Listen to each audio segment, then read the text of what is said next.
¿Qué tal amigos y amigas de Trail Running Review? ¿Cómo va este veranito? ¿Cómo va este agosto? Para hacerlo pasar un poquito mejor y distraeros en vuestras tiradas largas, en vuestros viajes de coche, aquí llega el segundo capítulo recopilatorio con lo mejor de la temporada de Trail Talking Review.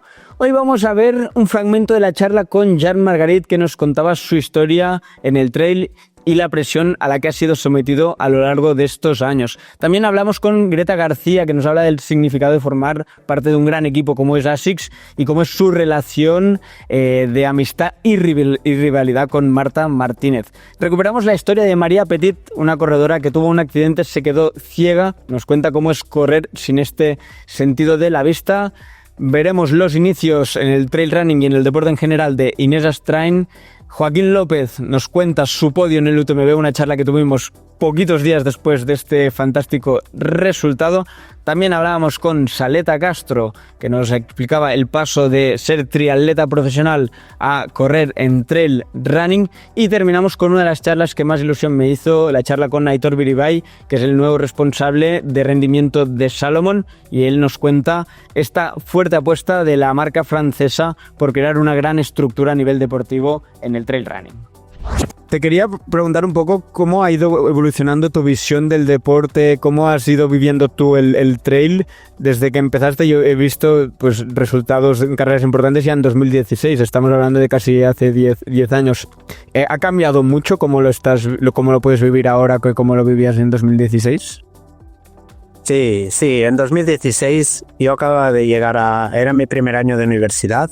Yo me fui cuando acabé el bachillerato, que ya estaba compitiendo bastante en serio en campeonatos de España y todas estas cosas. Entré un poco ya en contacto con el equipo Salomon Internacional de aquel entonces. Y nada, por aquel entonces solo había el circuito de la Copa del Mundo de Skyrunning, y ahí pues empecé el primer verano de la universidad. Ya el equipo me llevó a competir en varias de estas pruebas. Y sinceramente hice muy buenas carreras en algunas de ellas. Creo que en Livigno, que era la primera que corrí, hice segundo o tercero, ahora no me acuerdo, creo que tercero. Y corrí con gente que realmente pues estaban ahí disputando el circuito. Vale, pues mira, segundo. Estaban ahí disputando el circuito desde ya hacía años, y estuve pues estos, sobre todo 2016 y 2017, yo lo recuerdo como años muy buenos, de mucha entrega y de entrenar muchísimo, y ahí sí entrenar para competir, para rendir, porque, o sea, yo me acuerdo, sobre todo 2016, estuve por primera vez en Dolomitas y dije, hostia, esta carrera me marcó mucho por lo que sea, y tuve muy claro que quería ganarla al año siguiente. Y mira, por casualidades de la vida conseguí ganarla en 2017, o sea, el año después de una carrera bastante interesante y que me dio un plus de motivación muy grande. Y creo que aquellas 2 temporadas fueron 2 temporadas muy buenas, en que realmente estaba viviendo solo para el deporte de competición y el rendimiento. Luego vino 2018, el año que aparecen las Golden, porque antes no existían, que por aquel entonces pues aún compartían algunas carreras con el circuito de Skyrunning. En 2018 yo me lesioné a principios de temporada, empecé por primera vez a sentir la presión de estar ahí delante, de haber hecho buenos resultados, de la presión que me ponía yo, de querer demostrar que estaba allí, que quería correr mi primera C-Gama y tal, y al final ni la corrí. Me lesioné a principio de temporada y pasé gran parte de esta sin poder competir, pero bueno, volví a final de año con algunas buenas carreras, y en 2019 volví a correr muy bien, la verdad. Hice buenas carreras ahí donde estuve, y luego ya vino el COVID y han sido años con no tan constantes, pero de vez en cuando alguna buena carrera, y de vez en cuando pues alguna carrera que me ha costado más. Me acuerdo en esos primeros años que ahora repasabas, era muy fácil la comparación de Jean Margarit, el futuro del trail, un corredor súper joven con muy buenos resultados, el nuevo, bla, bla, bla. Tú has hablado ahora de la presión que te ponías tú mismo, pero la presión que venía de fuera, ¿tú la notabas, la sabías gestionar? ¿Qué crees que te ha afectado en algún momento de tu carrera? Yo creo que en estos años yo y Oriol Cardona, porque éramos los dos punteros catalanes españoles, que además estábamos en Font-Romeu un poco con una historia parecida a la de Kilian, ¿no? Y que estábamos disputando, porque Oriol ahora está centrado con el esquí de montaña, pero Oriol yo es de los más buenos que he visto nunca competir. Creo que podría competir en cualquier deporte y ser el mejor del mundo. Y corriendo era espectacular. Espero que cuando sea oro olímpico lo dejen volver, porque lo echamos de menos. Y creo que los dos estuvimos muchos años con esta etiqueta un poco de tener que ser el futuro Kilian, que en aquel momento por lo menos yo lo interpretaba como algo bueno, ¿no? Prefería que me dijeran que era el futuro Kilian que no ganaría nunca ninguna carrera. Aún así, pues tampoco no tenían la mínima intención de ser el futuro Kilian, porque cada uno escribe un poco su historia y yo la mía pues la he ido escribiendo a mi manera, pero entiendo que sí, que esta comparación continua un poco, porque era la más fácil y muchas veces tampoco no se le ocurran demasiado, pues me pesó en su momento más de lo que quizá me daba cuenta. Pero bueno, al final aprendes a gestionarlo y quizá al principio pues eso ni te das cuenta, luego te das cuenta que te afecta aunque no te des cuenta y luego pues aprendes a gestionarlo. ¿Qué crees que de lo que la gente podía imaginarse o la gente quería imaginarse de dónde llegarías a dónde has llegado, has decepcionado? ¿Estás satisfecho con la carrera que has hecho y todo lo que te queda? A mí es que sinceramente lo que esperase la gente a día de hoy me es bastante igual. Yo estoy súper contento de la carrera que he llevado. Sí que pienso que en ciertos momentos hubiera podido hacer mejores resultados. No es... Con esto estoy de acuerdo con el que piense el contrario. Pero es que yo en ningún momento de mi infancia pensé que me dedicaría a esto a nivel serio y que podría vivir de ello. Yo soy de una familia humilde que íbamos como mucho una semana a la playa de vacaciones y me he tirado años y años y años viajando. He viajado muchísimo, he conocido mucha gente, he vivido muchas experiencias que me han marcado mucho y me siento muy afortunado, como esta última semana en China. Y para mí esto ha sido siempre mucho más importante que el rendimiento. Y esto creo que explica que quizá haya gente que esperaba más de mí, y es un hecho, o quizá las marcas, o sé que hubiera podido optar a cosas mejores, pero las que yo buscaba las he encontrado con creces, y es esto lo que sigo buscando aún a día de hoy. La competición, como te decía antes, no es que no me guste, de hecho me gusta y la disfruto, pero es como una cosa más. Y ahora estoy descubriendo que quizá no sea la única manera que me puede llevar a vivir estas experiencias que al final también me gustan mucho. Está claro, si ganar carreras es una pasada. O sea, ganar carreras creo que es la cosa más bestia que haré en mi vida, y ganar una carrera grande donde sabes que están los mejores, o algunos de los mejores, porque siempre en este mundillo todos los mejores no están nunca, pero bueno, es una experiencia bastante bestia, el hecho de entrar primero en una meta, y esto sé que un día será la última vez, y creo que aún espero tener muchas, porque el día que sea la última creo que será, bueno, lo echaré también en el juego. Volviendo un poquito a lo de ASICS, y ya has mencionado un par de veces pues cosas que habéis hablado ahí en este meeting. ¿Qué te sorprendió más desde cuando entraste en una marca como es ASICS, una marca tan grande, internacional? ¿Qué es lo que más te fijaste, te sorprendió? pues al final la naturalidad. Es como que tú entras allí, yo la primera vez, pues yo creo que la primera vez que tuve contacto así con los compañeros fue en el Trail Camp del año pasado. Y claro, tú ves a, pues no sé, a Andreu Simón, a Sara Alonso, a Nuria Gil, y decía, bueno, ¿yo qué voy a hacer allí con esta gente que son profesionales del trail? Vamos, va a ser como la noche y el día. Y no, llegas allí y son gente como tú, con su rutina, con su trabajo, lo más llanos y naturales posibles, te cuentan cómo entrenan ellos, lo que comen, y al final es como, no sé, como si yo llegué allí y me sentía como si estuviese hablando con Marta, que al final es mi amiga de toda la vida, y con la marca lo mismo. Al final, pues lo mismo. La primera vez que vi al manager, digamos, fue allí. Habíamos hablado por correo, por el móvil, y es como que, bueno, pues te impone el respeto, ¿no? Es como si es tu jefe. Uh-huh. Y luego cuando llegas allí hay una naturalidad, te tratan de tú a tú, es, no sé, muy normal todo. ¿Hay alguien del equipo que tú antes de estar en ASICS ya admirabas o te fijabas en él, en ella, que decías, hostia, está... Es muy bueno. Sí que es verdad que Antonio, por la parte de orientación, sí que siempre me fijé mucho en él y lo seguí mucho. Y luego, bueno, Andreu lo seguía mucho por la parte del tema de la diabetes, que al final había leído su libro, y es una cosa que yo, por venir del mundo de ciencias de la salud, pues me llamaba mucho la atención y también lo seguía mucho, más eso, por la parte de friki, de los datos de nutrición, de cómo se alimenta, de cómo lo controla y así. Pero sí que eso, Andreu y Antonio eran los que más así es que me sé. Me estás mencionando todo el rato corredores y corredoras de aquí, pero allí en ASICS está el equipo internacional. Hay... ¿La relación va mucho por países, por lenguas, o os mezcláis todos con todos? A ver, es verdad que te intentas mezclar, y nosotros, por ejemplo, sí que, pues por ejemplo, con Martina Cumberlato, que es italiana, también tuvimos mucha relación.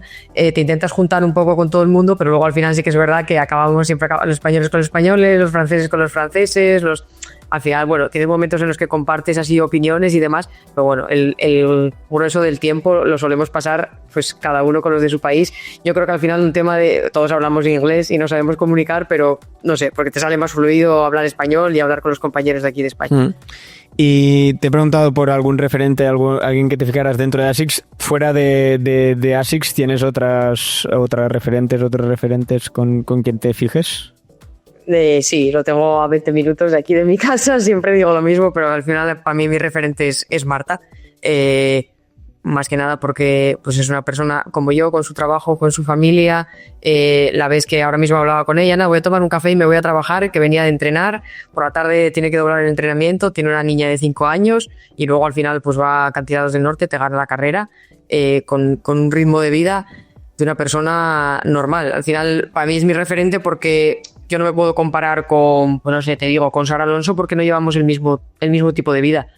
Y entonces al final para mí mi referente es ella. Has dicho antes que ya hace años que sois amigas. ¿De qué os conocéis? ¿Cómo?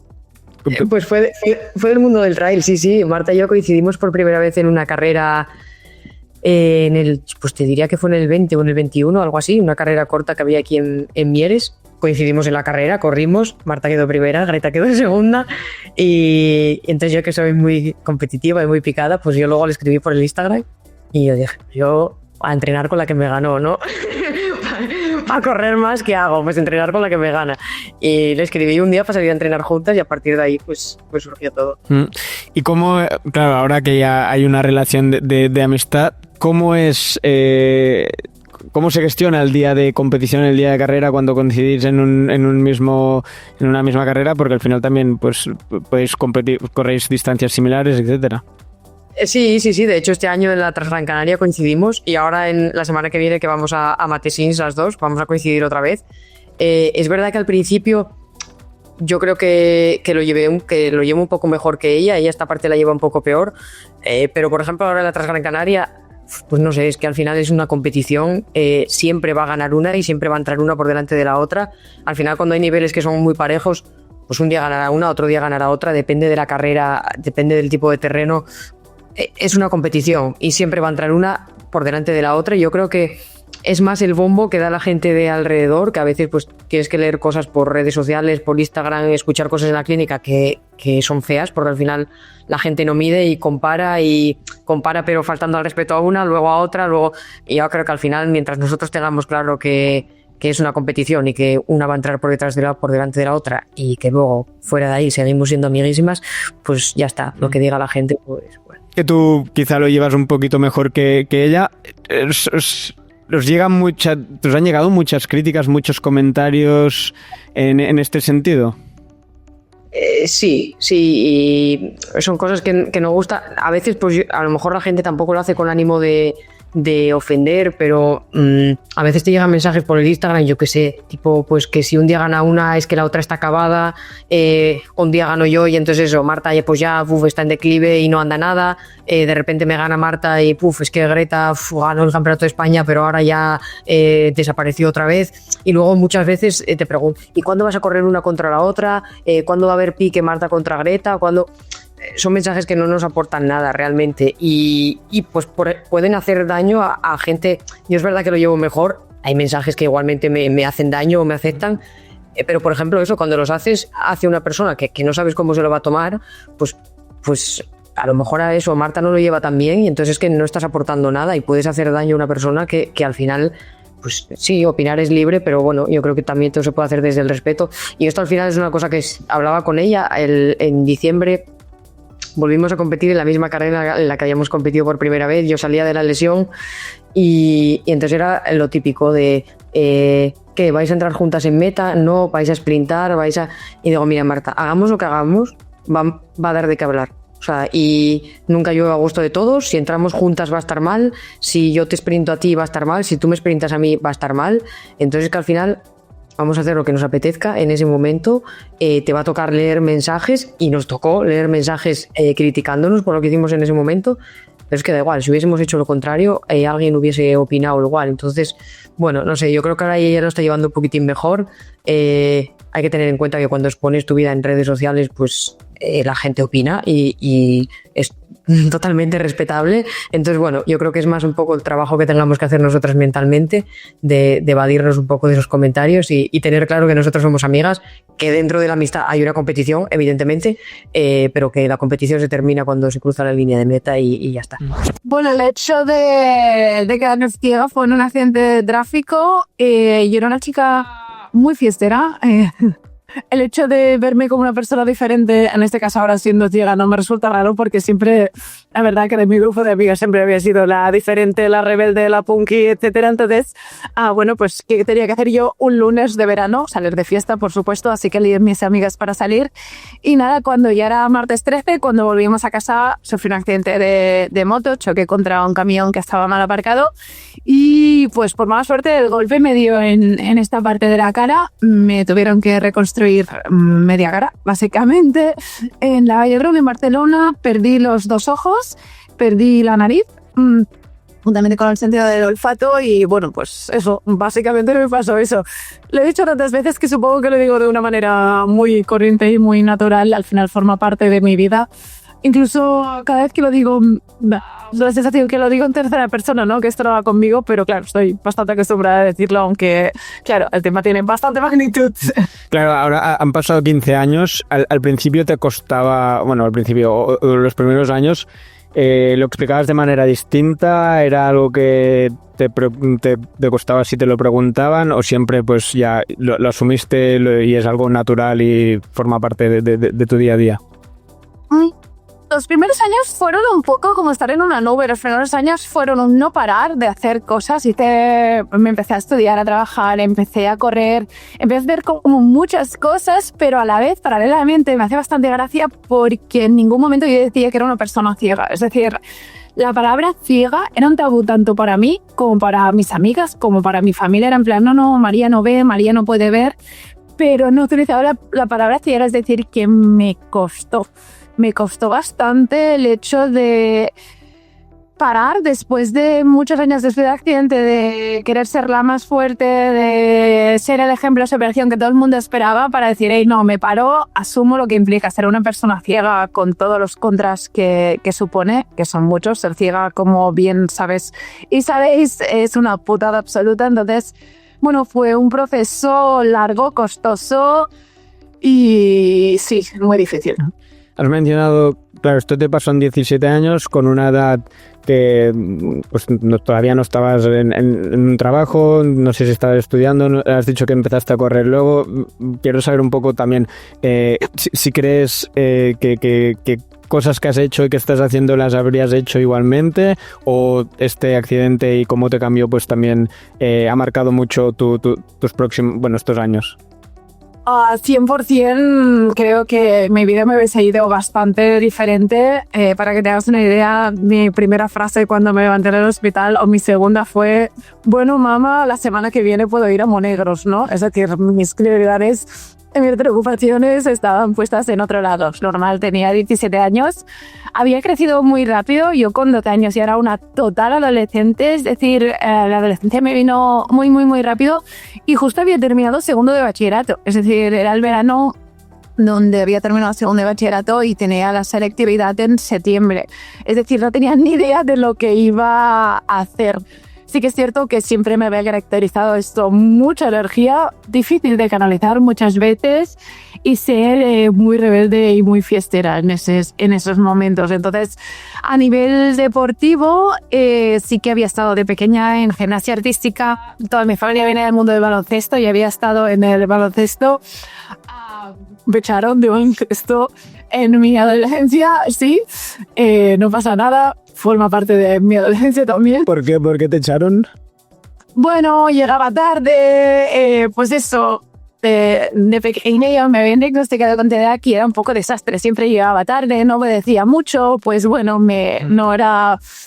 tenía la cabeza puesta, yo creo, en otros sitios, y en ese momento sí, mis prioridades con 15, 16, 17 años eran muy diferentes al deporte. O sea, sí que iba al instituto en bici y tal, pero no tiraba para allí, para nada. Entonces, yo creo que el quedarme ciega sí que al final me tuve que aferrar a algo, y sí que obviamente seguí saliendo. Vi que a lo mejor pues el salir en mi condición ya no era lo que me llenaba, lo que me generaba un bienestar de larga duración, ¿no? Y también un poco movida, yo creo, por los estereotipos que tenemos en base a las personas ciegas. Empecé a correr. Para mí era un poco... Vale, me quedo ciega. 1, vendo cupones. 2, soy fisioterapeuta. O 3, soy paralímpica. Para mí eran las únicas opciones que tenía vitales. Bueno, también me compré un piano para intentar tocar, pero no era mi talento. Y el deporte sí que es cierto que siempre se me había dado bien. Es decir, yo recuerdo en el colegio, en el instituto, hacer una cursa una vez y ser la última chica siempre. Es decir, la última chica, es decir, la primera, que tenía realmente... Siempre había tenido el cuerpo pues bien predispuesto al deporte, y cuando había hecho deporte o había jugado a fútbol o había hecho cosas, se me había dado muy bien. Es decir, tiré un poco por aquí, pues movida por mi genética, básicamente. Antes de hablar de cosas serias, la gente se estará preguntando si, entiendo que ese año no, pero ¿has vuelto a Monegros? No. Ya. Por suerte no, tengo otras prioridades y no, ahora mismo creo que ni que me pagaran por ir a Monegros. La verdad que no he vuelto. Ahora sí, hablando de lo que nos interesa, dices, te cambió esto también a la hora de querer hacer deporte, etcétera. Entonces, ¿tú no habías corrido nunca ninguna carrera antes de quedarte ciega? Sí, había corrido de pequeña a la carrera de mi pueblo, de mi Basada Mar, de los niños y niñas. Había corrido siempre esa carrera. Es verdad que recuerdo las fotos y también estaba en el podio, es decir, que era bueno corriendo, pero es esto... no me cansaba, tenía 9, 10, 11 años, entonces la corría básicamente porque mi padre era el organizador y ya está, es decir, un poco por obligación. Pero carreras así, decir yo me preparo en carrera y hago una carrera, no, aparte de las de cuando era una niña, no. ¿Y tanto era de asfalto esta carrera o también pisabas asfalto? Y entonces, ¿cómo es el primer paso de...? Bueno, entiendo que no te apuntas a una carrera, sino que primero empiezas a correr, pero claro, yo cuando empecé a correr lo tenía fácil, me pongo unas zapatillas, salgo yo solo a la calle y lo que dure, lo que aguante, los 10 minutos, lo que sea. Pero en tu caso, por ejemplo, la foto que hemos puesto para anunciar la entrevista, en todas las fotos que nos pasaste, siempre vas acompañada con 2 personas más. ¿Cómo fue este inicio? No sé si te apuntaste a algún sitio, si alguien te habló, si algún conocido, alguna conocida te te tiró para salir a la calle y salir a correr? Has dado en el clavo básicamente, que es que las personas ciegas para correr, sea por asfalto o por montaña, necesitamos guías, y esto es, yo creo que es el tema, es el gran tema. Entonces, en este caso, yo cuando empecé a correr por pista. Yo tenía mucho insomnio. Después del accidente, cada noche me levantaba a la 1, a las 2 de la mañana y no me dormía hasta las 7. Entonces, pues soy bastante creativa y cada noche pues creaba cosas en mi cabeza. Hubo una noche que estaba pensando, me sentía con mucha ansiedad y tal, y dije, vale, deporte. El día siguiente llamé a la ONCE, la Organización Nacional de Ciegos Españoles, y dije que quería probar el atletismo y el esquí. Fue pues repentino y sin pensármelo, básicamente, como muchas de las cosas que me han pasado en la vida. ¿Esto con qué edad, Peren? ¿Con qué edad? 18 tenía. Bueno. Es verdad que tenía una pareja que también hacía mucho deporte y siempre me animaba en plan, va, María, no sé qué, y te tenías que correr y hacer y tal, cual, no sé qué. Y no sé si alguna vez habíamos hecho algún invento. Es que no sabíamos cómo teníamos que correr. A lo mejor salimos a correr pues cogidos de la mano, yo qué sé. Yo no sabía cómo había una persona ciega, no tenía ni idea. Entonces me apunto, pruebo el esquí, que me gusta mucho y me siento muy libre porque con el esquí las personas ciegas vamos sin atar, sin nada, es decir, vamos libres con una persona que te hace de guía.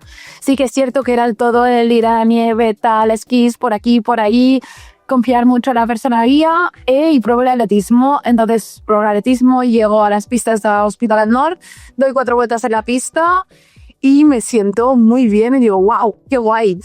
Esto deriva a estar al cabo de 2 años en los Campeonatos Paralímpicos Europeos de Swansea 2014, así un poco haciendo el recorrido rápido, es decir, me acabo dedicando al deporte de élite, entrenando 6 días por semana, ganando campeonatos de Cataluña, campeonatos de España y clasificándome para Swansea 2014 y yendo a los Campeonatos Europeos, es decir, en poco tiempo, es una cosa que se me da bien, que lo disfruto mucho, que me aferro mucho a ello realmente. Yo creo que para poder gestionar y lidiar con una situación y con un duelo tan heavy como el que es pues, un hecho traumático, como es el accidente que os he contado, me aferro mucho. Y así fueron mis inicios más o menos. Entonces empecé a correr con un guía, con una persona que se ofreció voluntaria, Ignasi, en las pistas de Mataró. Y después acabé corriendo con Patti, que era mi guía. Íbamos con una cuerda y yo iba cogida de la cuerda de la mano derecha, ella de la mano izquierda, con los 4 dedos de la mano sin el pulgar. Y corría 100 metros, 200 metros y hacía salto de longitud, que me encantaba, porque el salto de longitud lo hacía sola. Y el entrenador me decía cuando me decía un ya para saltar y saltaba y la sensación era increíble. Es decir, me dediqué estos años a estas modalidades. Carrera meteórica, de no hacer deporte a ir a unos europeos en pocos tiempos. Bueno, se me daba bien y el mundo paralímpico, como puedes entender, hay mucha menos gente, entonces es más fácil clasificarse. Aquí vamos a ser honestos, al final hay mucha menos gente, entonces sí que es cierto que se exigen unas marcas, que no son unas marcas fáciles. Ahora mismo para ir a una maratón paralímpica con categoría de ciega total, que te ponen con las personas de baja visión, son 3 horas 9, es decir, en asfalto es una buena marca, es decir, que las marcas no son fáciles, pero sí que es cierto que hay menos gente, entonces avanzas mucho más rápido, así es. Empezaste a correr trail 2023, habías hecho algunas cosas antes. ¿Cómo llegas al trail? Pues empecé en mayo del 22. Empecé con una carrerita por Reynosa, que era el Campeonato de Federaciones de Cantabria, y empecé ahí, pero fíjate, yo cuando hice esa carrera yo no sabía ni lo que era cega. Entonces, bueno, pues de ahí hice otra que se llamaba la Herradura de Campo, pues por la zona de Aguilar de Campo, cerquita de Picos, y luego fui a Desafío Urbión. Y esa fue un poco mi forma de empezar en el mundo del trail. Y en el 2023, la primera carrera que corrí de montaña fue la Maratón del Meridiano, que ahí volvía de una lesión que había tenido una tendinitis en la pata de ganso, porque durante el 22 yo corrí asfalto y montaña y lo combiné mucho y me pasé 40 pueblos corriendo. Y esa fue la primera carrera de montaña. Y luego la que dices de capas no la hice porque cuando volví de la Maratón del Meridiano me fui al Campeonato de España de Maratón que era el del Trail Las Palomas, y ahí me tuve que retirar. Yo creo que ha sido la única vez que me he retirado porque me hice unas esguince del tobillo y no llegué a Cangas. ¿Y por qué empiezas en el trail? Lo digo porque mayo de 2022, tú que tenías 30 años o 29, 30 años, no es una joven promesa que empieza en un deporte, ya venías del asfalto. Por lo que nos cuentas, ¿qué es lo que te hace quiero probar esto del trail? Cuéntanos. Bueno, a ver, yo empecé a correr en la pandemia porque tengo una hermana gemela y bueno, pues mi hermana empezó a correr y pues ya me picó un poco el gusanillo, ¿no? Y yo al principio es que corría 2 minutos y andaba otros 2. Me ahogaba literalmente. Y bueno, pues, Perdón, antes, estamos hablando de 2020, antes de eso no corrías nada, ni asfalto, ni montaña, ni cross, ni nada de nada. Vale. Nada. Mi relación con el deporte de pequeña ha sido danza española y danza clásica. Las 2 hermanas hicimos danza. Mi hermana hizo la carrera profesional, yo la dejé. Y mi siguiente contacto con el deporte fue trabajar en Decathlon, que estuve trabajando allí 6 años mientras estudiaba la carrera de Derecho. Y ya justo antes de la pandemia sí que empecé a hacer deporte, pues porque había engordado un poquito y empecé a hacer spinning. Y estando en pandemia, pues mi hermana le picó el gusanillo de empezar a correr. Y poco a poco, pero claro, mi correr 5 kilómetros era sacrificio puro y duro. Y bueno, pues durante el 2020 tuve como, pues eso, salía a correr 2-3 días a la semana y tal. Y me acuerdo que esas navidades mi hermana, en el 2020, mi hermana me dijo, en el 2021, mi hermana me dijo, oye, voy a hacer la maratón de Ginebra. Y le dije, venga, pues la voy a hacer contigo. Y entonces fue en enero del 22 que empecé a hacer un poco tiradas un poco más largas, de 10-15 kilómetros. Y para prepararme esa maratón de Ginebra, pues me apunté a otra media maratón, que era la media maratón de León, y me fui y la corrí. Y de ahí me fui a la maratón de Ginebra. Y bueno, pues a raíz de correr me metí en un grupo de Burgos que se llama Haciendo Sed, que es la camiseta que llevo el año pasado, blanca y negra. Es un grupito de aquí de Burgos pues que se juntan para echar unos kilómetros y luego unas cervecillas. Y dentro de ese grupo, pues ellos habían organizado una carrera de trail en Burgos y me dijeron un día, venga, vamos a hacer el recorrido de la carrera que es así por un barrio de aquí de Burgos que se llama Villatoro. Y bueno, pues fuimos y a mí me flipó correr entre pinares, ramas para arriba, para abajo, subidas y tal. Eso sí, no se me va a olvidar nunca la primera cuesta que subí, que ya la subí andando. Y entonces me gustó mucho. Y un chico del equipo me dijo, oye, pues vamos a apuntarnos a una carrera. Y esa fue la media maratón de Reynosa de montaña, que te digo, que es la primera carrera de montaña que hice. ¿Ahora solo haces trail o también alguna carrera por asfalto sigues teniendo pues ganas de hacer? Pues la verdad que me centré el año pasado, pues tuve la oportunidad de correr Cegama y ahí entra en el circuito de las Golden, entonces eso pues bueno, pues me dio la oportunidad de poderme enfocar en el trail.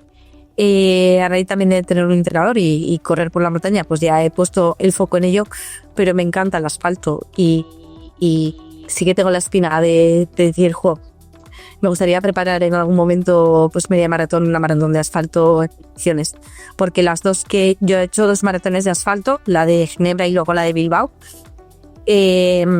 las he hecho sin entrenar, o sea, sin hacer una preparación específica, ¿no?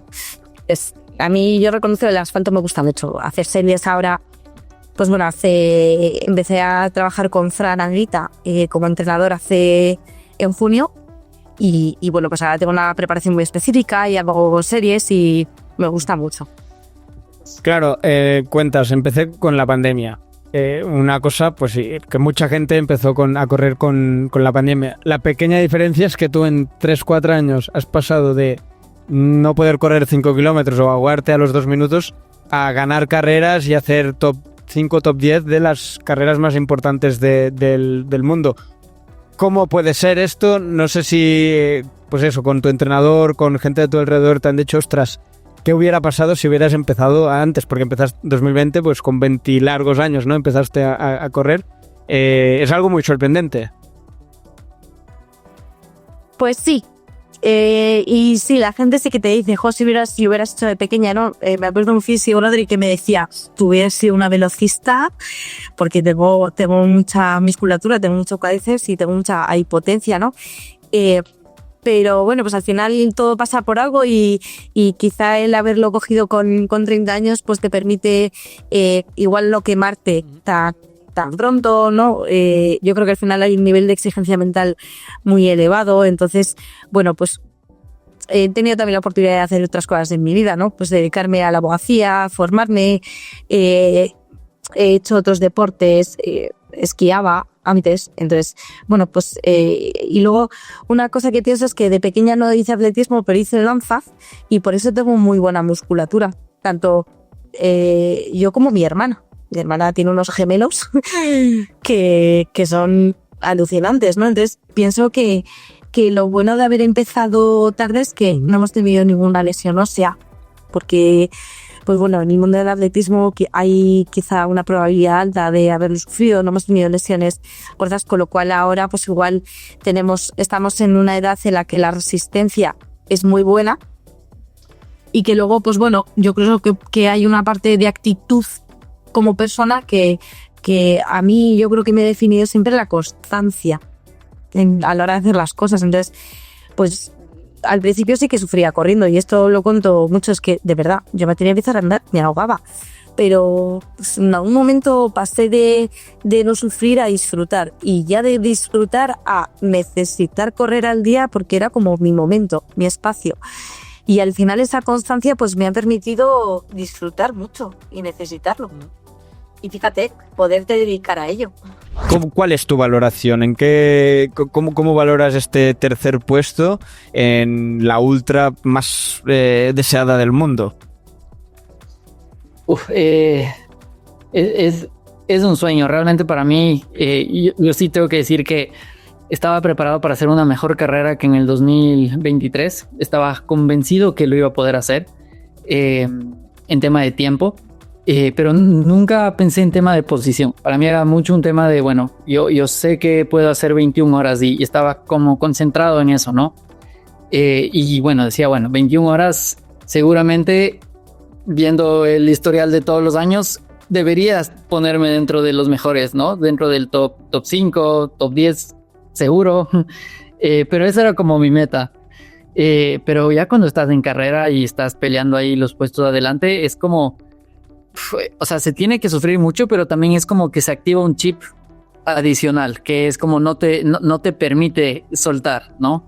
Es hecho mucho trabajo. También hay que decir que no es un tema de un año de preparación, son, o sea, años de estar construyendo este momento, ¿no? Así que hoy en día esto es muy... o sea, quisiera pensar que el próximo año puedo volver y quisiera volver y estoy convencido que puedo hacer el mismo tiempo o hasta menor, pero con tanta gente que se está profesionalizando y todo esto, es como que valoro mucho, ¿no? Y eso me repite la gente, como valora lo que tienes ahora porque tal vez no sé si se pueda volver a dar, ¿no? Entonces sí, es un poco... No sé. Porque, si no me equivoco, esta era tu tercera participación en el UTMB, en las 100 millas, un sexto puesto en 2019, 11 en 2023 y ahora tercero. Por lo tanto, una cosa que hablábamos mucho con Manuel y yo creo que es un debate general siempre tras el UTMB es cuántos élites, cuánta gente de arriba se retira, cuántos retirados, etcétera. En tu caso, un corredor fiable en este sentido, con casi 3 top 10 y muy buenos resultados. Tú, sabiendo tu experiencia previa, pero también sabiendo todo el nivel que hay y todos los corredores que había, que aparte de intentar bajar tu tiempo del año anterior, ¿qué esperabas de la carrera? ¿Te veías que podía ser posible este podio? Bueno, primero con lo que dices de las retiradas, es como que para mí no es negociable. Yo siempre he ido a las carreras no por una posición, sino simplemente por la experiencia de hacerla. Y eso puede ser que el día salga muy bien o que se vuelva una expedición justamente y tenga que caminar a la meta. Pero es como que en mi lenguaje no ha estado el tema de retirar. Y entiendo que si es por un tema de salud, yo también lo haría porque es importante, pero no sé si viene también porque desde Latinoamérica siempre ha sido muy caro venir a carreras de Europa, grandes carreras, que es como no puedes no aprovechar el momento, ¿no? Entonces, no sé si nace desde ahí, pero nunca me he retirado de un ultra.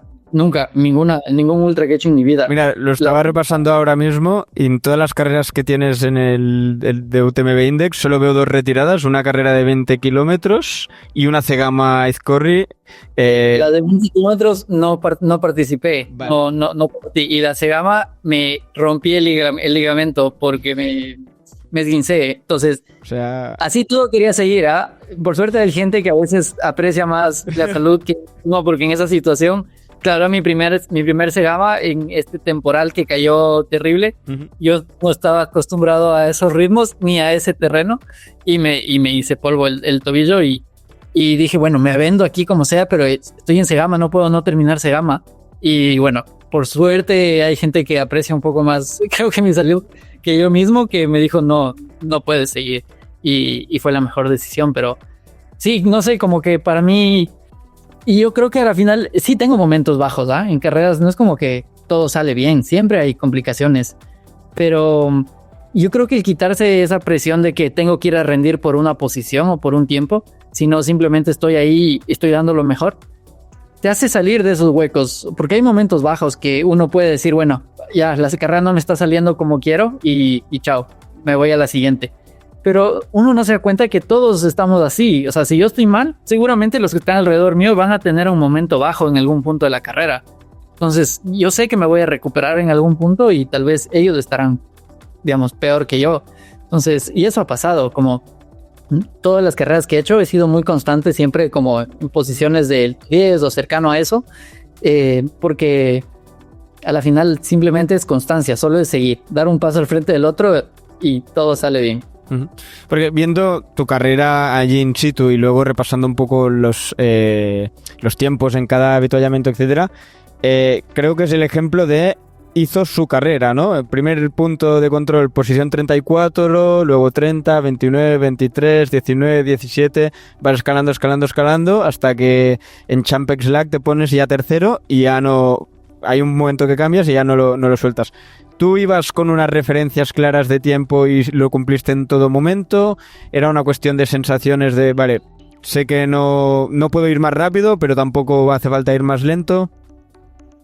A ver, siempre tengo una planificación que llevo conmigo con tiempos, pero tengo que decir que la reviso 2 veces en toda la carrera y veo muy poco mi reloj. Realmente me gusta estar muy en el presente, en el momento, y me doy cuenta que si estoy bien o mal, más o menos por dónde me amanece, por ejemplo. O sea, yo sabía que siempre las primeras luces las veía bajando a Arnubá, y esta vez llegué a Arnubá puesto el frontal. Entonces yo decía, no, estoy seguro que estoy mejor. Y bueno, obviamente por la gente con la que estaba corriendo.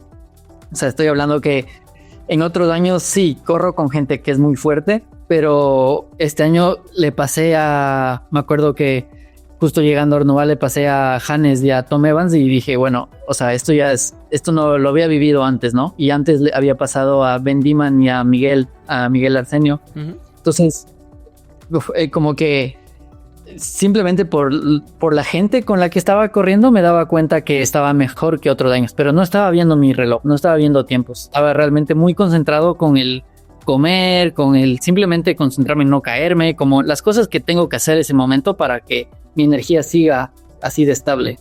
Porque, y a nivel mental, en ese punto que dices tú de Arnubá, que sabías que ibas mejor de tiempo porque no había salido el sol, estabas adelantando gente de mucho nivel, es un chute de motivación en ese momento, te replanteas cosas de wow, cuánta presión a partir de ahora, si quizá me estoy pasando de ritmo. ¿Cómo lo gestionas esto?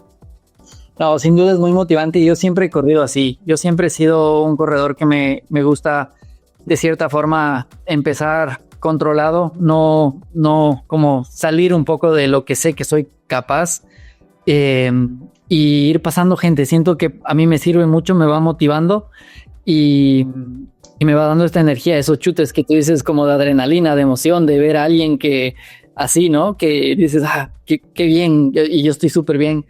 Más bien, las pocas veces que he arriesgado un poco más, he tendido a tener más errores propios, de que me olvido de comer o estoy viendo mucho para atrás y me tuerzo el tobillo porque estoy nervioso. Yo me siento más cómodo corriendo como pasando gente que yo liderando la carrera y como de cierta forma teniendo esa presión, ¿no?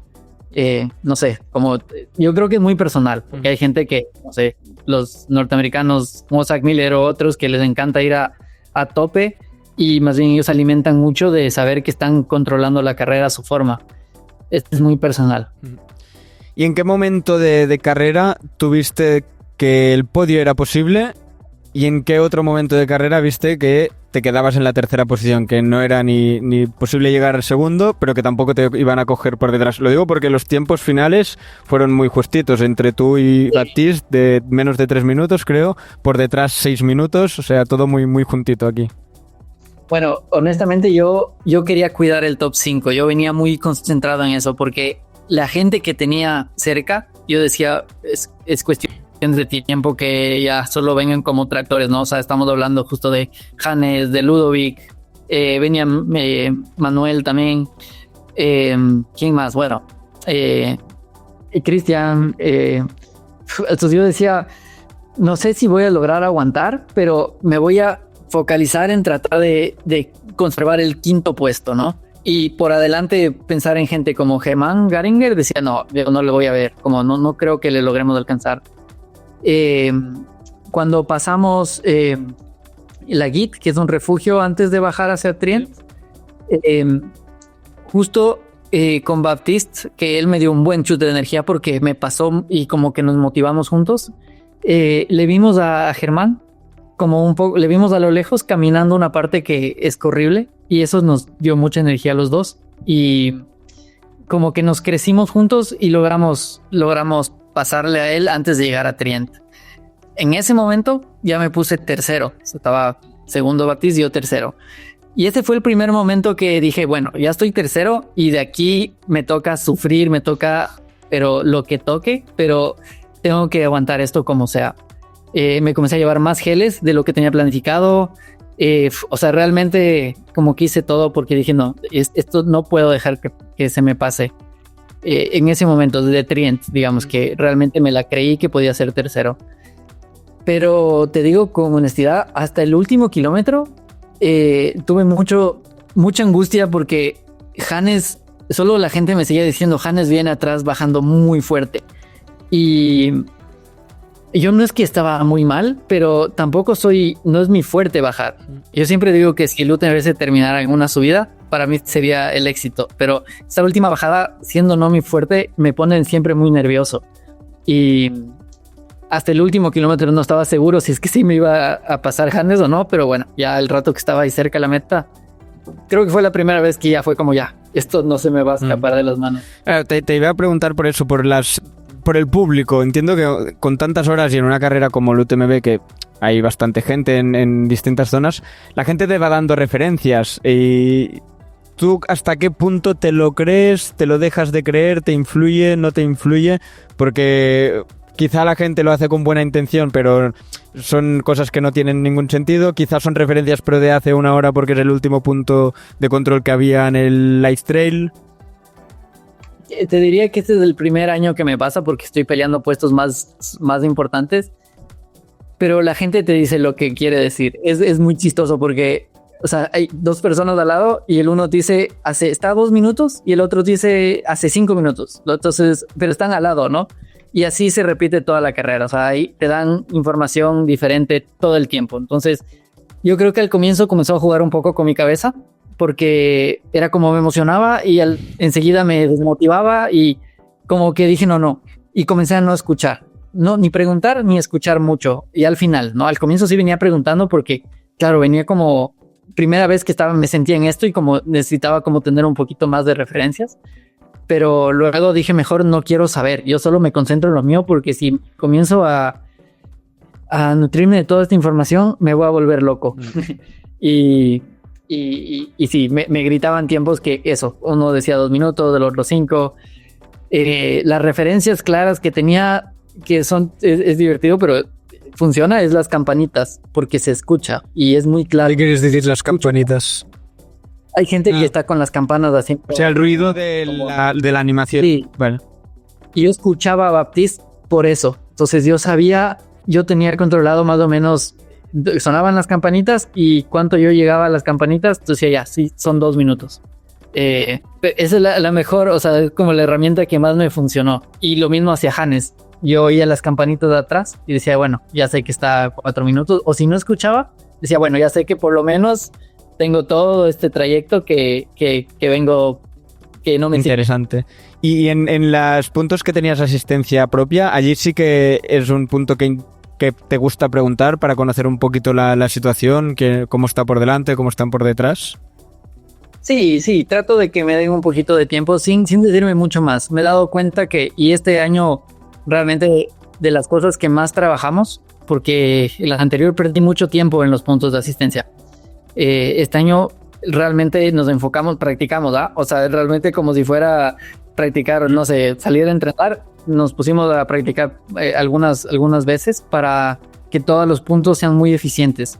Entonces, no era una conversación. Yo prácticamente solo recibía la información y si yo quería darle un poco más de bola, como que preguntaba más, pero si no, solo me llegaba esa información, me decía, Baptiste pasó hace tanto, viene con buena cara, o le vimos medio mal, atrás, tal, ya, punto.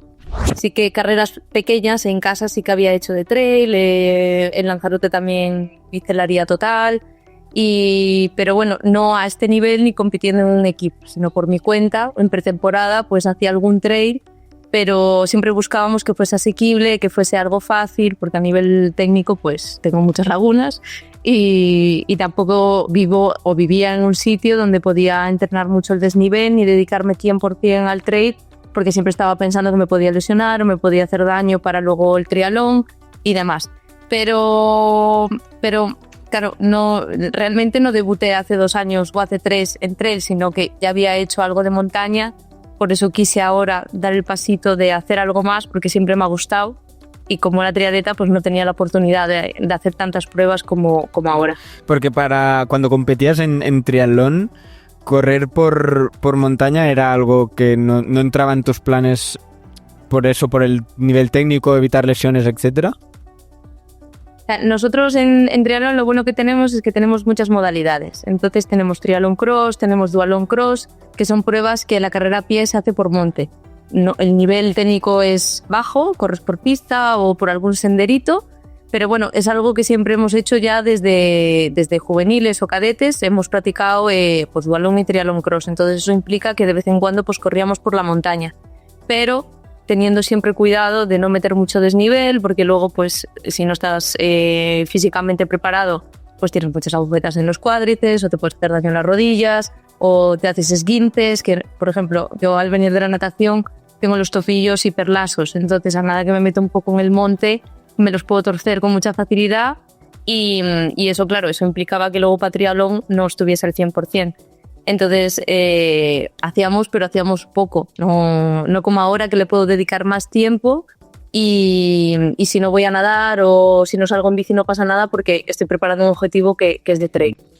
Y ahora, actualmente, entiendo que tus pruebas, tu calendario, lo que participas, ya sea trail o otros deportes, es más simplemente pura motivación, no tienes exigencias, a la hora también de crear el calendario, ¿cómo lo haces?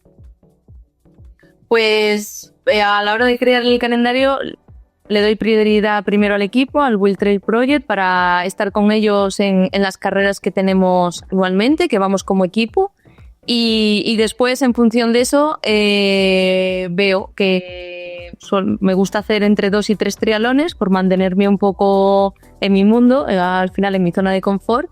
Y luego buscar también un par de carreras de gravel de largas que me motiven y que tenga ganas de hacer. Entonces, por un lado, tengo la parte del trail y del gravel, que es un poco por hobby, que no tengo presión, puedo ir a hacerlo, disfrutar y seguir pues mejorando y aprendiendo. y al mismo tiempo, pues por el otro lado tengo esas 2-3 pruebas de triatlón en las que, bueno, ya me puedo sentir competitiva e intento pues rendir todo lo mejor que puedo. Evidentemente no son pruebas de nivel internacional, pero bueno, son pruebas que yo considero importantes y que me ayudan a seguir estando en el mundillo. Pero bueno, pues ahora mismo, lo dicho, dedico mi curiosidad a intentar aprender sobre la fisiología y el metabolismo de los deportistas de élite, especialmente ciclismo. He estado pues unos cuantos años en el mundo del ciclismo, los últimos 4 años en Ineos Grenadiers y ahora mismo pues tengo la suerte de trabajar con una compañía grande como Salomon, con las cosas claras y bueno, en un rol que para mí es un paso más hacia desarrollar mis capacidades, que luego podemos hablar de ello. Eso es lo que hago, básicamente. Lo primero que puede sorprender es que tienes un papel muy importante ahora en Salomon, has tenido un papel muy importante dentro de Ineos, dentro de estructuras ciclistas, y eres... tú piensas en alguien así y dices, vale, será un veterano que ya ha hecho toda su carrera. Eres un profesional relativamente joven dentro del sector. Sí, efectivamente.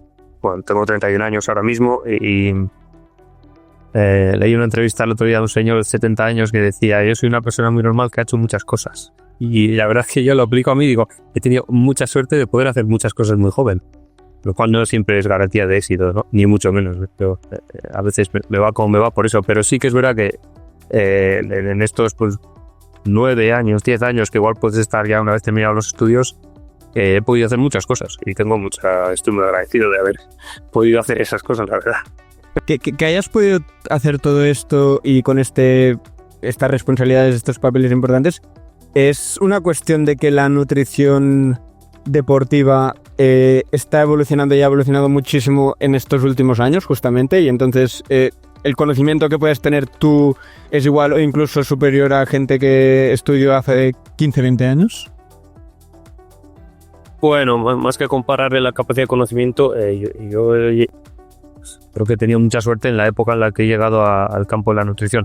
Los primeros años fue un trabajo más dedicado a la nutrición, luego ya más enfocado a la fisiología en sí y en impactar en otras áreas del rendimiento. Pero sí que inicialmente, también por el campo dentro de la nutrición, el campo de investigación que aplicamos y bueno, pues esas hipótesis que pusimos un poco en marcha desde muy joven para mí, como en mi carrera de investigador, pues ha ayudado seguro. Y que el boom de la nutrición de alguna forma se haya sumado pues en esta década que me está tocando vivir a mí, pues estoy seguro que ha ayudado muchísimo a que yo pueda hacer muchas cosas o que haya más interés en lo que hemos hecho, etcétera. No solo yo, sino también mi generación, mucha gente de mi edad que está prosperando y que está en puestos muy buenos y encargándose de cosas muy importantes, equipos profesionales, de una forma un poco quizá más precoz de lo habitual, ¿no? Cuando hablaba contigo antes de la entrevista, preguntaba de cómo te presentamos, cómo te describimos. El papel actual y por el motivo que tiene relación ya para poder charlar contigo dentro de este podcast de Trail, es que eres el actual director de performance de Salomon. ¿Qué significa esto? El nombre está muy chulo, está muy guapo, pero a la práctica, ¿en qué consiste? ¿Es un papel nuevo? ¿Es algo que que lo hacía otra persona y tú has entrado este año a sustituirlo? Sí. No, efectivamente. Suena todo fantástico y es un nombre así como muy en inglés, además que todo suena como más pomposo. Al final soy yo con mi ordenador, ¿no? Estas son las cosas como la realidad la realidad del mundo, ¿no? Pero no, es un proyecto muy ambicioso que tiene Salomon y esto es, de hecho yo me he sumado al carro por el potencial que tiene Salomon para llevar a cabo este proyecto, ¿no? Salomon quiere poner en marcha un programa de rendimiento que no existe en el trail, pues trayendo conceptos de otros deportes, bien sea el ciclismo, bien sea otros deportes a nivel de inspiración. Y este es un poco el mandato que nuestro jefe, nuestro referente, que es Scott Melin, una persona dedicada a la marca dentro de Salomon, pues ese es el mandato, ¿no? que me ha impuesto a mí. Tienes la responsabilidad de crear pues un programa de rendimiento. Tanto, no únicamente a ayudar a los atletas en sí, sino a crear una estructura de trabajo, a ampliar un poco también las miras de cómo se trabaja en el trail. Y bueno, es un proyecto a largo plazo. Salomon no quiere hacer esto en un año ni en dos. Es algo que se entiende que al final cambiar pues el modo de operar de un deporte no se hace desde el día a la noche, pero tienen un proyecto muy ambicioso. Entonces yo no había ese rol antes, así que Salomon siempre ha apoyado, yo creo, alguno me corregirá si estoy en lo equivocado, pero siempre ha apoyado un poco el rendimiento, pues con figuras, teniendo investigadores alrededor, teniendo gente que pueda contribuir a los atletas a mejorar en el conocimiento, en las intervenciones. Pero esto es un rol nuevo y es, de hecho, a mí yo no tengo un rol tan, digamos, de impactar directamente en el corredor. Me alejo un poquito más de mi práctica habitual hasta ahora, no más científico, más del campo, a crear. Yo tengo que liderar y crear una estructura con su cultura de trabajo, con sus estándares de ejecución, con su un proyecto un poquito más ambicioso que para mí, como podrás imaginar, pues es un reto impresionante, pero forma parte de una nueva forma de entender el apoyo del rendimiento y la estructura en torno al corredor de trail. Si prosperamos o no, evidentemente dependerá no solo de mi capacidad, sino de la capacidad de Salomon de hacerlo y de la capacidad del deporte para responder a eso. O sea, consiste un poco en sentar unas bases de una estructura deportiva que en el trail todavía no existía y que sí que podía existir en el ciclismo, para mejorar de atletas, etcétera. Correcto, pero no es solo desde el punto de vista de apoyo al deportista en el rendimiento, en el ecosistema de rendimiento. Yo creo que Salomon tiene la ambición de hacer crecer el deporte, es decir, desde el punto de vista también de cambiar un poco la situación legal de los deportistas, de poder atraer más valor para que tengan sueldos, salarios más dignos o más, digamos, equiparados a otros deportes. Pero yo creo que Salomon, evidentemente, como marca que vende zapatillas y que quiere vender más producto, ropa, quiere que la industria sea más grande, que se profesionalice. Entonces el rendimiento es pues una forma de contribuir a ello, pero detrás hay otra serie de proyectos en los cuales yo puedo estar más o menos involucrado, pues que tiene como propósito pues eso, dar una cobertura legal mucho mejor al deportista, dar una garantía de contratos, etcétera, diferente, mejorar el apoyo de rendimiento a través del programa, otra serie de movimientos que va haciendo Salomon y evidentemente otras marcas y muchas otras marcas conjuntamente como parte de la industria, pero que pues pasos que se van dando, pues como puede ser Golden Trail Series o un poco la deriva que ha cogido ahora mismo el Golden Trail Series, diferente a lo que era antes. Pues todo eso es una estrategia conjunta que tiene Salomon para impactar en el deporte, la forma en la que ellos creen que es la que interesa. Y en todo ese jaleo, pues yo tengo mi parte, que pues también Salomon quiere pues erigirse un poco como pioneros en ese apoyo de rendimiento. Y Scott evidentemente es una persona muy, muy ambiciosa, yo comparto la ambición con él, y creo que podemos crear un programa que hasta ahora no existe y que pueda ser referente para que el resto de marcas pues puedan subirse al carro e intentar cambiar la dinámica del deporte. Has dicho que tu relación con el trail, tú habías tenido relación con el trail, no sé si como deportista habías practicado ciclismo o también has corrido toda tu vida, o ¿cuál había sido esta vinculación hasta ahora que estás en Salomon?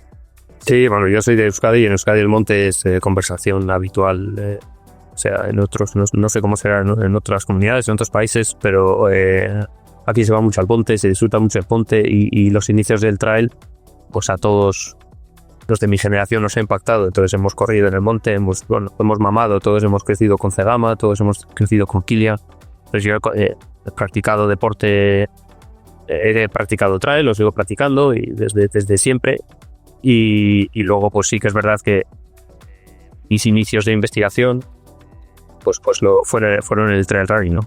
Entonces las primeras investigaciones que hicimos fue con deportistas de élite en trail running, y ahí fue donde también un poco la curiosidad por ese deporte, la profesionalización de ese deporte ya surgió un poco en mí, ¿no? Luego, posteriormente, pues tuve la gran suerte de poder trabajar con Kilian y compartir relación e información y bueno, conocimiento con Kilian, y eso pues ha hecho que luego también pues ese interés siga. Entonces, aunque yo he estado principalmente centrado en el ciclismo, aparte de que muchos amigos, colegas siempre han estado en el mundo del trail, el trail es un poco tu deporte, que también lo practicas y sigues seguir ayudando a deportistas, he seguido pues bueno involucrado en eso. Por tanto, es un nuevo deporte porque yo hay muchísimas cosas que no sé, así como el ciclismo. Prácticamente pues he desarrollado un conocimiento propio que, bueno, tienes más confianza. A mí en el trail me queda camino, ¿no? por recorrer y por entender, y es un poco el propósito que tenemos, pero no es un deporte, no es como se me llaman ahora para el ajedrez, ¿no? Y no he jugado vivir al ajedrez. Deporte muy conocido para mí, que entiendo, creo que entiendo, vaya, y que he practicado y que he estado involucrado previamente. ¿Te costó tomar la decisión de dejar un proyecto como Ineos, dejar un deporte como el ciclismo? Yo creo que un deporte pues, con mucho más desarrollado, más estructura, etcétera, y pasar a algo más nuevo como es este proyecto en Salomon. ¿Costó mucho? ¿Y qué es lo que te decantó para hacer este paso? No me costó mucho por motivos personales, pero también por motivos profesionales soy una persona que necesita seguir aprendiendo casi diariamente, y esto lo vi como una oportunidad inmensa de mis ojos para decir, madre mía, si es que aquí está todo por aprender. En el ciclismo yo nunca he tenido la sensación de que he aprendido todo, jamás. Sé que cada año en el ciclismo se aprende muchísimo, pero también estás en estructuras donde puedes estar más o menos limitado para aprender, para crecer, y sin embargo esta oportunidad la vi como una oportunidad tremenda para, no necesariamente para crecer yo, pero a nivel profesional, a nivel, esa sensación de aspirar a una cosa más grande, esa sensación más de ego, no, lo he visto siempre desde la curiosidad de todavía lo que podemos aprender en el trail, yo personalmente como científico, y ese desarrollo personal de, ostras, un reto nuevo. Entonces me atrajo mucho la idea, también por cómo me la vendieron. Al final Scott también es americano, que tiene una capacidad muy buena de presentarte ideas que son chulas, y me atrajo mucho la idea. Entonces no me costó evidentemente dejar Ineos a nivel también personal. Tengo muchísimos amigos, ha sido el equipo donde yo probablemente haya desarrollado mi trabajo y donde haya podido impactar, y tienes esa sensación de pues, igual me hubiera gustado hacer pues un bloque de 6-7 años en Ineos, ¿no? Y un poco cerrar el tema, pero bueno, las cosas vienen cuando vienen, y lo vi claro y dije, hostia, pues hay que cogerlo, y estoy muy contento. Quiero decir, el camino no es sencillo nunca. En todos los sitios se cuecen habas, en todos los sitios siempre encuentras trabas, pero estoy muy contento pues con lo que estamos creando, y estoy muy contento sobre todo con cómo estoy aprendiendo, que es lo que a mí me mueve día a día. Por lo tanto, ahora... Sin entrar en números, no te quiero poner en este compromiso, pero entiendo que a nivel de dinero hay menos dinero en el trail. Aquí has salido perdiendo, o Salomon ha sacado aquí ha tirado la casa por la ventana. Bueno, la industria del trail, bueno, la verdad que ya no sé, porque hay como distintas industrias, ¿no? Puede entenderse como el running en sí, pero la industria del trail es evidentemente mucho más pequeña que la industria del ciclismo, eso no hay ninguna duda. Pero Salomon tiene la capacidad, pues gracias a cómo va su business, de invertir en esto, y la inversión que está haciendo Salomon evidentemente es mucho menor a la de un equipo ciclista y mucho menor proporcionalmente, pero es muy significativa, es una apuesta muy, muy potente de su parte. Entonces en mi caso, pues evidentemente sí, es otro ecosistema, es otra industria, es otra capacidad económica, pero Salomon ha hecho una apuesta muy buena, ya no solo en mí, es decir, el presupuesto que yo tengo disponible para ejecutar ese programa. Salomon está apostando fuerte por esto. Sí. Hasta aquí este segundo recopilatorio, espero que os haya gustado. Si os ha quedado alguna duda, si queréis más de alguna de estas charlas que hemos visto hoy, evidentemente las podéis recuperar en vuestra plataforma habitual de podcast o también en el canal de YouTube. Solo tenéis que poner Trail Talking Review y el nombre del entrevistado o entrevistada, y ahí tendréis el capítulo completo. Nos vemos la próxima semana con la tercera entrega de estos mejores momentos del año.